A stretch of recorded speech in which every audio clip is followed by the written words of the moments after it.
how to avoid eating junk food at work. So your productivity, your energy, your mood, your relationships at work, they are all directly impacted on what you are eating. If you're eating low energy foods, if you're eating donuts, or they bring in like po' boys or a bunch of breaded fried chicken at work, that completely can tank your energy and set you up for cravings for the rest of the evening, can have you sleeping poorly, and then you're waking up the next day not motivated to work out, craving more junk food. And so it just, those single choices, by themselves aren't that bad, but the fact that they lead into cascade of more poor choices, and then it's a slippery slope of low energy, of chronic health issues, inflammation.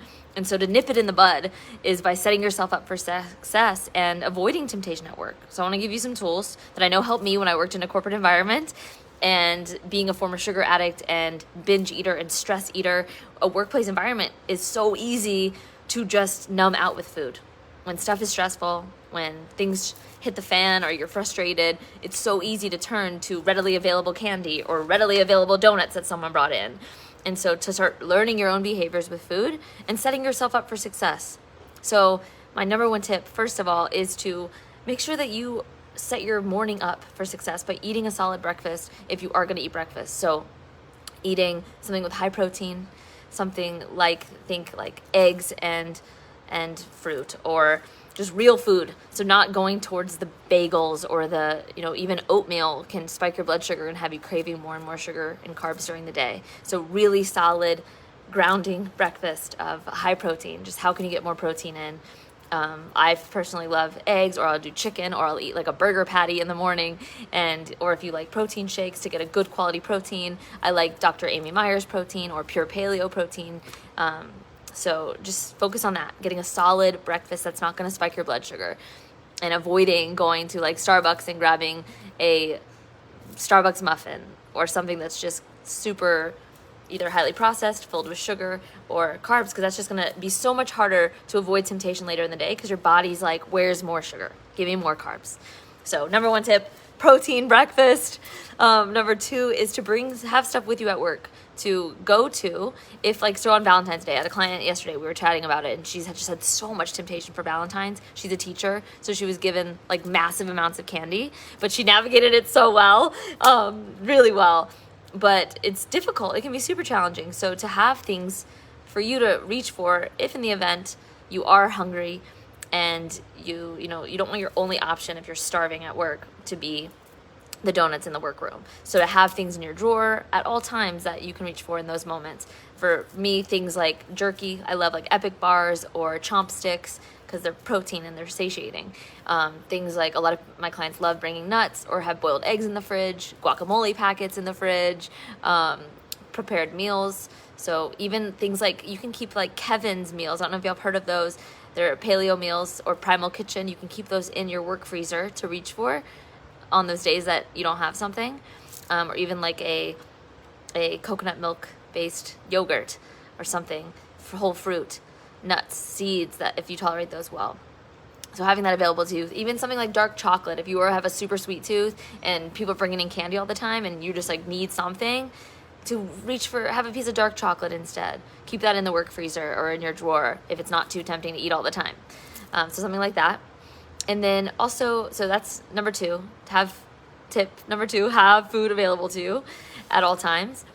And number three is, trying to bring more health into the work culture, because a lot of people are dealing with the same thing as you. And so to kind of driving the initiative to have healthier options. I know in my old place at work, we had food trucks come in and it was like fried po' boys. And I lived in Mobile, Alabama at the time. Fried po' boys, and it was like everyone after lunch, it was like everyone took Benadryl because people were so tired. Just ate a ton of carbs, a ton of fried food, and just like completely knocked out. So productivity after lunch was just like, went from 80% to like 20%, if even. And so noticing that for your team too, if you're a leader, if you're a manager and you want your people to be on their A game, like feed them well, feed them with food that's high energy, that's going to keep them not from being bloated and tired and foggy. And I worked in a chemical plant, and I would love to map out the amount of incident reports that happened after lunch or after mealtime, because I guarantee they were higher than before, because people just fogged out and it's hard to think clearly. It's hard to be productive and proactive when you're just exhausted from the food you're eating. So to drive initiatives of having healthier options available, and that could be just real food, have Mexican brought in that's just like the fajita meat and vegetables, or have go to get real food salads, or like grilled chicken from somewhere, salmon, steaks, like just real food options that aren't full of bread and gluten and sugar. And then when you're like going out to restaurants, maybe you're taking clients out, like choose restaurants that do have real food options for you to reach for, or get like the burger with no bun, or like a chicken salad or salmon, or something that is, again, just real food.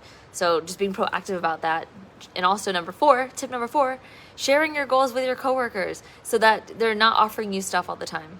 That can be really helpful. Or maybe even just getting them on board so you have this like group accountability to be healthier, to show up better for yourself. And yeah, it can be super helpful to not have someone offering you chocolate every day or Cheetos every day, if they're aware of what your goals are and what you're working towards. And you kind of teach them how to treat you too. By saying no repeatedly, they'll stop asking. So just holding your ground, saying no, and realizing that by you saying no, I tell this to clients all the time, by you saying no, what are you yesing? By you saying no to that piece of candy, what are you yesing? You're yesing your energy, you're yesing your vitality, your productivity, you're yesing how you're going to feel in the evening, and you're yesing yourself. So to not let it kind of go into the mode of like, oh, I'm depriving myself, I deserve this piece of chocolate. It's like, no, okay, I could eat this, but what is that going to do for me the rest of the day? If it's sparking cravings, if it's sparking low energy, like, is that really what I want? Okay, and then the next tip is also realizing when you're reaching for these things. Starting becoming really aware of your triggers. So for myself in the workplace, I had very common themes when I was reaching for food. Even if it was healthy food, it was just like I'm eating to avoid some feeling. And often that feeling was stress or anxiety about a project, or getting an email from my boss that something was due or something I forgot about, and just like, shoot. And going to food for that quick moment of grounding and numbing, and being able to shift that, recognizing that patterning, coming back to my breath. What I do in those moments in the beginning was reach for a club soda. When I had this impulse to reach for food, I was like, let me reach for a club soda first, create some space, and using that club soda as kind of like a grounding tool, breathing while I was drinking, and just like, but it gave me that oral fixation of like having something in my mouth versus food. So it's so helpful in the beginning. And just my stress triggers, then it would be like, I'd get stressed and be like, where's my club soda? And you could do this with tea, you could do this with water. And I have clients do this where like get a glass of water, and just every sip you take, like, this is your calming water, grounding you with every sip. And it really works. So try it. And it's not about depriving yourself of the food. It's creating space and saying, okay, I can eat that. I can go eat, but first I'm going to have this. And usually once you're kind of calmed your central nervous system, realize, okay, I'm not actually hungry. I don't really need that. So that was super helpful for me. And other things is having healthy initiatives for your workplace. So maybe you have some health seminars, getting the workplace environment to bring in things like meditation, things like breathwork, so that it's part of your day. So it's not even on you to be solely responsible for showing up like that, but like, I've led meditations and breathwork for groups, and it's so fun to have the whole team together doing it together as part of the workday. You're getting like team camaraderie, plus your practices are built into your work. So you're not feeling like you have to carve out additional time for those practices, because things like breathwork and meditation can be so helpful when it comes to food temptation. Because a lot of times, like I mentioned, we're reaching for food out of stress or some emotional need. But if you can release a lot of that stress through breathwork, if you've never tried breathwork, definitely try it, or through meditation. So bringing that into the workplace, suggesting that to your team, like, can we do a 10-minute meditation in the mornings? Can we get somebody to come in and lead? Call Ellie, she'll lead us.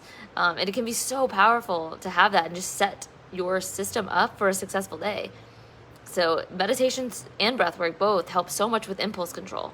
And a lot of reaching for junk food is just a quick impulse, wanting that quick dopamine hit. So learning how to come back into your breath and regulate your nervous system so that you're not reaching for that kind of stuff. And it's practice, and every day is, and every chance that you get that impulse is an opportunity for you to practice and just connect back to your breath, connect back to your goals and how you want to feel. So I hope this is helpful. Number one thing is just awareness too. Awareness of your habits, awareness of when you're reaching for these things, and being able to sit with yourself, sit through those impulses and ride that wave, because it will pass. The cravings will pass. Usually they only last 2 to 5 minutes. So get yourself to get outside, take some breaths, go grab that calming water and ride them out. But you are so worthy of feeling good. And if you want to increase your productivity, if you want to increase your energy, if you want to increase your mood and just feel happier, like starting with what you're putting in your mouth is so essential. Food is so much more than just calories. It is information. It is your life. So you're worthy of eating good food, and it starts with just one choice at a time. So start now, because you're worth it. All right, I love you guys. Hope this is helpful.